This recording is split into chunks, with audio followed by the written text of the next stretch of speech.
One of the most bewildering things that's happened in the past few years is watching nonprofit organizations completely betray their core mission.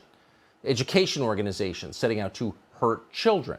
Environmental organizations promoting crowding and illegal immigration, which hurts the environment. And of course, the watchdog fact checkers online who abet lying. But maybe no turnaround has been more bewildering than what's happened to the American Civil Liberties Union. An organization founded to defend civil liberties has now decided to attack civil liberties and strip you of your rights. The ACLU, in its most latest announcement, tells us the Second Amendment, one of your civil liberties, is racist. Quote, racism is foundational to the Second Amendment and its inclusion in the Bill of Rights. Is that true? We're going to be literal for a second and ask Colion Noir. He advocates for the Second Amendment for a living. He's a friend of ours, and we're happy to have him on tonight. Colion Noir, thank you so much for coming on. So the Second Amendment, look, both of us know exactly what's going on here. This is a power grab by the people in charge, and they want to keep you from defending yourself.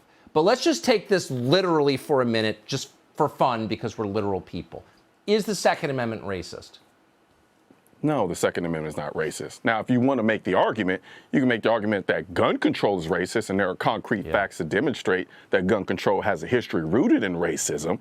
But the Second Amendment in and of itself isn't racist. For Christ's sakes, we're talking about a country that got its independence by a group of people coming together with their own arms to fight off a tyrannical government. And then as a result of that, writing the Second Amendment so that we can continue to protect that country. So the notion that the Second Amendment is racist is honestly nothing but a red herring.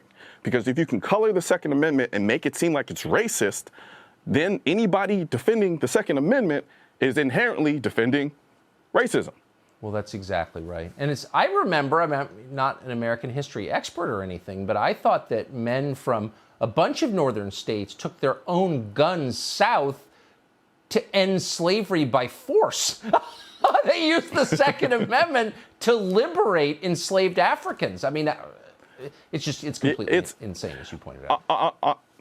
Honestly, the book that the ACO is basing this off of is written by an author who is legitimately anti-gun. She literally said it in a conversation with the ACLU where she said she doesn't believe that the citizens should have semi-automatic guns, which, as you and I both know, that's nearly every gun in the country. Right. So that should tell you everything about what this is designed to do. All it is masking a anti-gun agenda under the cloak of racism.